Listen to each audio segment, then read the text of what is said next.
What if they're doing crack? You go, oh, look, it's just a little crack. It's only Saturday nights, Look, I mean, it's at just a least bit of fun. on some occasions a law-abiding citizen, and this is probably one of them. So no crack for me. Good to hear. And this is a message from This Catholic Life. Do we all have to say that, or is it going to look bad if we don't I now think say it's that a we given, don't? Ben. I think it's a given. Just want to make sure. Welcome to another episode of This Catholic Life. Conversations about life's ups and downs, big and small, how we deal with every situation imaginable, whatever life throws at us, but still manage to be sensible, practical and joyful. Today we're going to talk about bad habits, particularly bad habits of young people trying to go with the flow. Things that they probably shouldn't have or wouldn't have considered doing by themselves, but they see lots of other people around them and they try to get in with the crowd. So I'm your host, Peter Holmes, and today I'm joined by Ben. Hello. And Bethany. Hey, everyone. Welcome to the show, and welcome back, I should say. What is this thing about beards? I'll just sort of throw it out there. I was going to ask you the same thing, Pete, because of the three of us in the room, you're the only one with a beard. I am the only one with a beard, which is kind of fortunate because otherwise almost every other beard is more impressive than mine. I have Irish heritage, and my beard is red when I was younger, and it's going white. I have Irish heritage too. I can barely grow a beard. Right. But when I do get a bit there, it has an orange tinge straight away, which is wonderful. It doesn't have the same striking effect as the thing. No. Now, there used to be a trend. When I was a bit younger, there was a trend for these big lumberjack style beards, and men wore the checkered, like the full checkered, lumberjack shirts. And they used to refer to people as lumbersexual. Like there's this kind of sort of look they were looking for, the big kind of beefy, and none of them could have wielded an axe if they had seen it. But there was a kind of a look to it that they were looking for, and then it faded out after a while. But it seems to have come back. It's back. It seems to have come back. Timberland boots and all. Yeah. That's exactly what I was talking about. And they're almost looking the part rather than actually being anywhere near an axe or any kind of woodland. Or outside. Mind you, half these shirts that people are wearing, no lumberjack's going to be seen dead in that. He would start questioning his own masculinity if he was sitting dead in some of this stuff. But what I notice is that, especially in young Catholics who are quite serious about their faith, there'd be a whole group of them who'd be clean shaven and then I come back after COVID and see them, and there's suddenly all these big black bushy beards, and it's almost, and they're groomed really well. Again, not real lumberjacks, but they're groomed. Well, I think they just had a lot of time on their hands. There wasn't a whole lot else to do during COVID, but watch your beard grow and Netflix. Yeah, I guess, because it does take more time to keep a beard than it does to shave. And I think as well for a lot of young people during that time, if I may or may not be speaking to personal experience, but it takes a while to get any real semblance of a beard. I guess the advantage is coronavirus is the perfect opportunity for that. That's right. Yeah. The advantage is you've got the time and you can look at it and go, nah. Yeah. Well, you could do that, but none of them did. Yeah, that's the point. That's the point. Some of them should have. And I guess the question, lucky we've got Bethany here, but I don't see it as being an attractive thing. Now, maybe I'm revealing a bit too much here, but at one stage, that you're not attracted to men with beards. I'm not attracted to men with beards. Bombshell. There's the intro. Jeez. But I have to say that when I first grew the beard, I wasn't married. And it was a case of I was first placed as part of my I was doing theology to be a Lutheran minister, and they placed us in a school setting, and I had to do some RE classes in a school, and I was only 24 at the time, so I looked like one of the senior students. So I grew the beard to kind of establish, my age, my authority kind of thing. I am not one of you. I am not one of you. Mind you, some of the Year 12s could have outdone me quite easily. I had a few friends in Year 12 who could outdo you now. Like they probably do, to be honest. But I grew it then, and then in my time on doing Greek, and it was such an intense experience that I didn't have time to shave, and it grew a bit longer. My father had a great big beard, and he rode a motorcycle, and he looked the part, even though he's quite a gentleman. And I've always been scared of growing anything longer than what I have, because I look in the mirror. Of also looking like a bikie, or well, I look in the mirror and I see my father and go, ah. Right. So I prefer to keep it trimmed. As soon as I got married, I shaved it off. And kept it that way for a while. And then my wife told me she preferred me with the beard. Now, I'm not sure how to take that. Beth, how do you feel about beards? Look, I hate to be a fence sitter. You know I'm no fence sitter, but I'm going to on this one. It's something that I think. Have we finally found an issue that Beth doesn't have an opinion on? Weirdly Could it be true? It can be true. No, I think, look, on the right person, oof, nice. Well Okay. done. Yeah, well maintained. With the right outfit. Look, I'm going to say it straight out. I'm glad that the cult of R.M. Williams is over. Oh, okay. I'm glad that the clean-shaven... She says that like she doesn't wear R.M. Williams Yeah, but I've had my and- boots for like 7-8 years. course, I'm one of the sure, OGs. sure. I bought them because Sure, they're yeah. legitimate, not because they're a, Liberal Party 25-year-old boy trend or something like that. Oh, and now we're getting into the personals. Go on. Yeah, that was a very kind of like clean-shaven, structured look. And I'm Right. glad that's over. I think it's I don't know. I can respect a man with a bit of a beard. Is it Not if over, he's or trying has it too just hard. moved into a different phase? Because it seems as if this is a marker of a particular group. Like you mentioned a group of young men there, and I could perhaps even make that slightly more broad, but young men who are going to church and trying to look like literary figures. And we'll get Yes. into some other facts. They seem to sort of, it's almost like a fetish. Yeah, they think they're Chesterton Right. or Okay. or Tolkien or one of the C.S. Lewis early or- 20th although century. he's a bit I think too it's close. right though. Like you can't underestimate the fact that for a guy who suddenly can grow a beard, he wants to show it off. Like there's an element of that I'm too. sure it's the best feeling in the world. You're like, I'll let you know done if it. it ever happens to me. Okay. Beth. You know what, Ben? Honestly, the reason I have a beard is that my face is angular and I cut myself shaving. and I'm always in a rush, so I cut myself shaving. And this exact line is where I cut myself. Right. So It's- everywhere else can keep stay. it covered. See, I come from a family of on both sides, mum and dad's side, of bald men. They could all grow beards, but they're all wet. I think there's a photo of my pop when he was 14, 15. It's already thinning. Right. Whereas That's rough. I'm lucky enough to have quite thick hair on my head, but get very little on my Right. face, and that's a trade-off I'm willing to make. That's Now, both of my grandfathers died with a full head of hair in their 80s, Mm. and my father died in his 70s with a full head of hair. I don't think I'm in danger there, but No, yeah. Apparently, you've got the good genes here. well, there's other things, of course, in any family. But let's come back to the beards. The beards thing, I'm more worried about the fact that people feel obliged if you're in a certain group of people. Like this whole going with the herd thing. Peer Right. pressure seems to drive us to things that aren't suitable. And there's some young men who should have had that COVID look in the mirror and said, no, no. I've never felt compelled to grow one. Oh, so good. Oh. I can't say I relate. I've actually thought maybe you And should. I, for one, am very grateful for that. I'll ignore you said Ben. Oh, Ben, don't you think that would just be another way in which Bethany showed you up? Another Aw. way. Oh, okay. Thank you. I wasn't aware there was a first one. That was me deliberately stoking the fires. Perhaps we should That one will move. continue afterwards. There'll be an argument about that over lunch. or Perhaps we something. should continue to perhaps another. I mean, actually, before we move on, the beard thing, I offered to shave after my little stint with Greek because I thought it would be horrible to be married to someone with a beard. As in, I was feeling my own face and going, ugh, I wouldn't want to be near this. And, I was trying to be kind to my wife and say, hey, I should shave off. And she absolutely has forbidden me to She shave. said, "No, I don't like looking at you without." That's exactly right. That's how I took it the first few times. I thought, what is wrong with your face? It's like when you see someone plastered with, like a shield of makeup, you go, what are they hiding?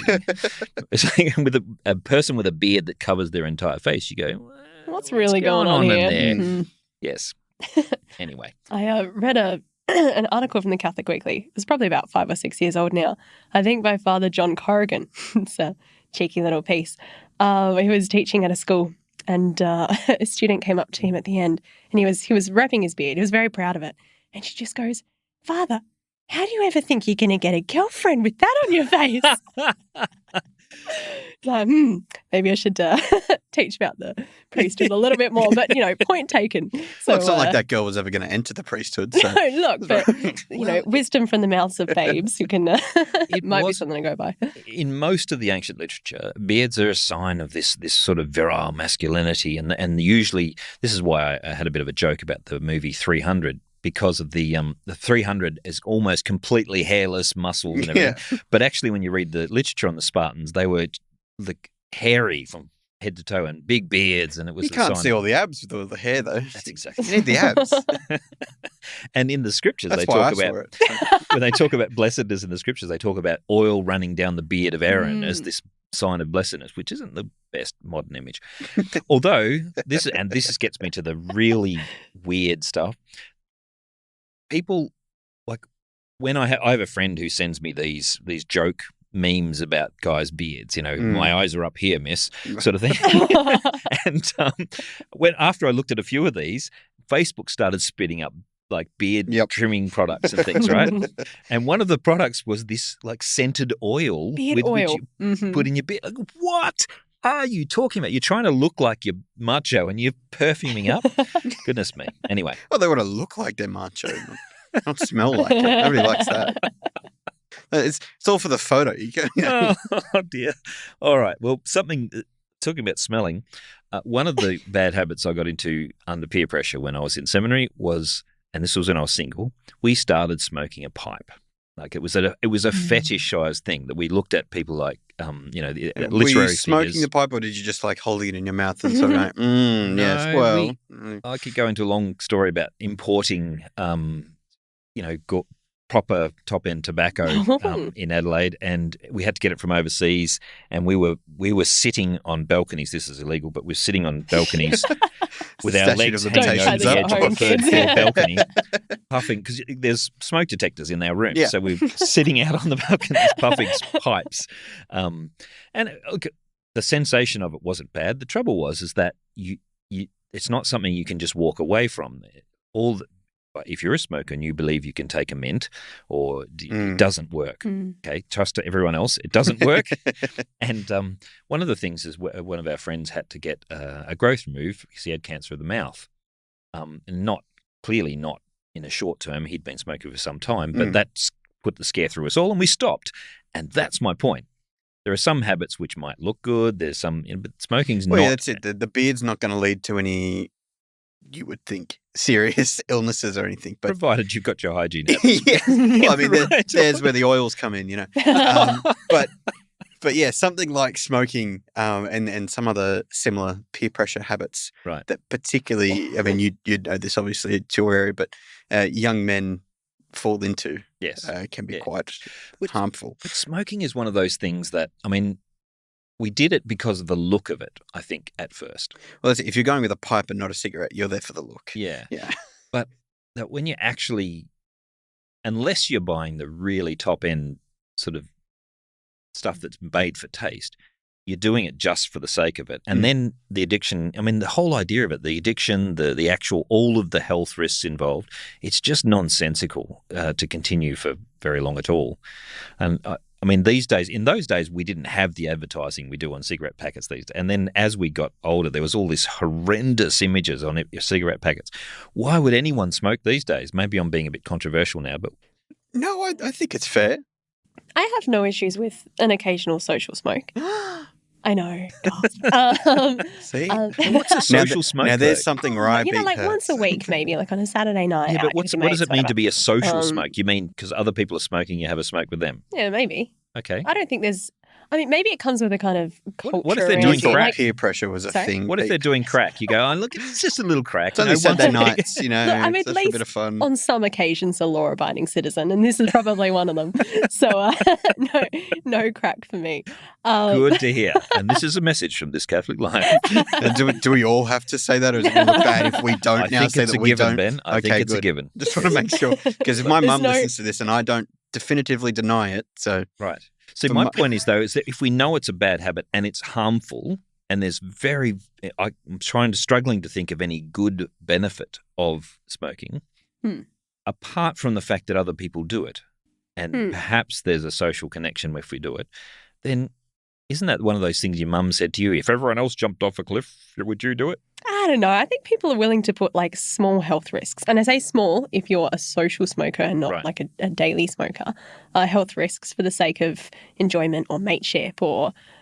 Even to be a social smoker, I would think you'd have to overcome that initial, like I remember I tried a cigarette and hated it immediately and there's coughing and everything going on and just never wanted to do it again.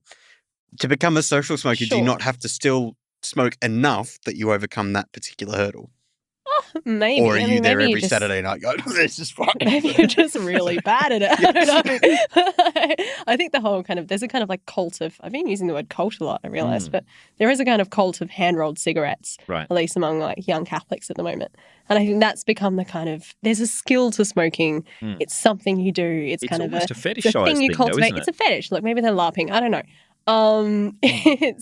It's less about the smoking and more about the art of it, or creating this culture of books and wine and whiskey and smokes. Right. Yeah. It's just part and parcel with the look. Probably arguing against myself here, but the having a drink is an instance where you would tolerate a small amount of something that's damaging to you. Because alcohol, if you have a lot of it, or if you drink every day, becomes a problem. But if you have one occasionally, it's just a harmless and actually a very party enhancing thing to do. But I'm still struggling with the smoking thing. When I was smoking a pipe and I got married, my friends got together for a big occasion. We'd graduated in our first degree and we had a smoke. And my wife said, I have no objection to you smoking. You're just not coming in the house until I can't smell it anymore. Which meant that I actually had to sleep over with a friend whenever. So it was completely fine with it, but I just wasn't allowed in the house. And it made me realise how long it lingers and how much effect it has on those people around me. Whereas a quiet drink, provided it's a quiet drink, doesn't affect people. That is true. Yeah. I think as well, like it's far easier to get. I mean, I could be wrong here, but it's far easier to get addicted to the nicotine in a cigarette than it is to alcohol. So you can just have one or two drinks on a Saturday afternoon and not be a problem. Right. Yeah, I mean, obviously there are some severe alcoholics who would disagree with that, but generally speaking, it's far easier with a cigarette. It's possible to do that. Yeah. I mean, I'm addicted to caffeine, as my friends who smoke point out to me. You've got an addiction. I say yes, but I don't throw it in your face. Unless he's really angry and then he just launches it at you. And it's yeah, I'm not sure that people who smoke are aware of the impact they have on other people around them. So anyway, leaving that aside, what about other habits that people get into just because other people are doing it? So there's ways people dress. We've talked about that. Habits. My kids use words constantly that everyone else around them is using.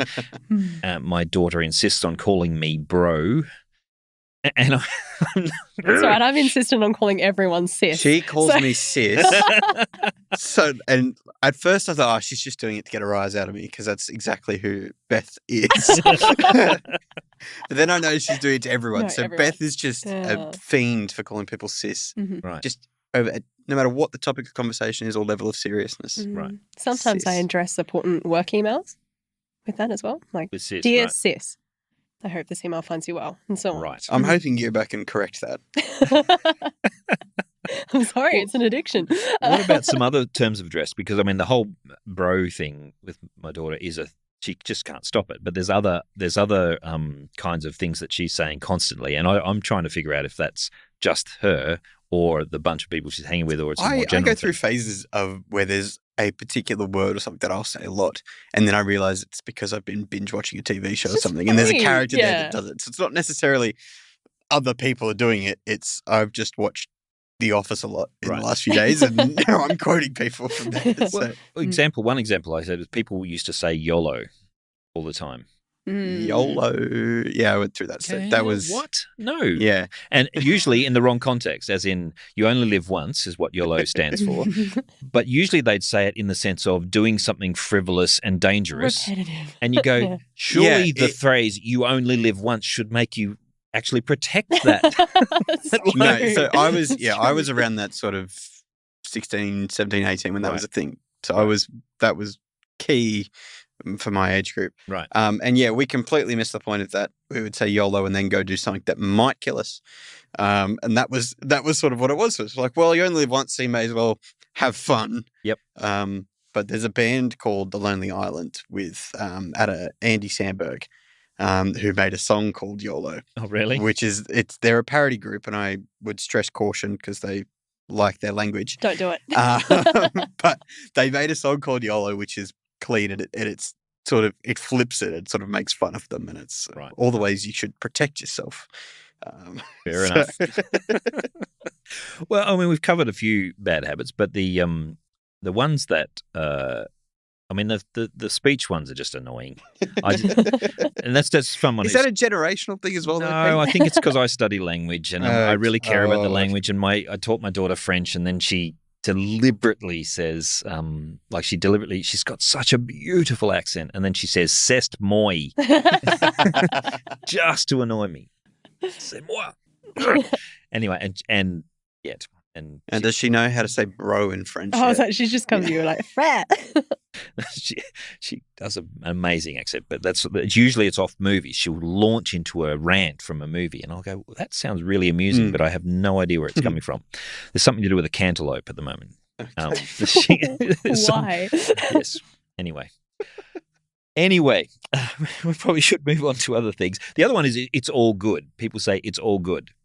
No, it isn't. Clearly, there has to be at least some bad. Otherwise, you don't have the definition of good. I hate it as a saying. Well, that's like no worries, because there's almost definitely worries when you say no worries. Oh, no, Yeah. not at all. It's reassuring. In a work setting, when someone's like, "Oh, can you do this for me?" You're like, yeah, no worries. But on the inside, you're going, more work to do. Yeah. In the city, you don't Definite get as many worries. of the slang words, but in the country, they tended to even take that another step. So poor foreigners are confused when someone turns no worries into no wuckers. True. And then someone says no wuckers, I don't blink. What's a waka? Yeah.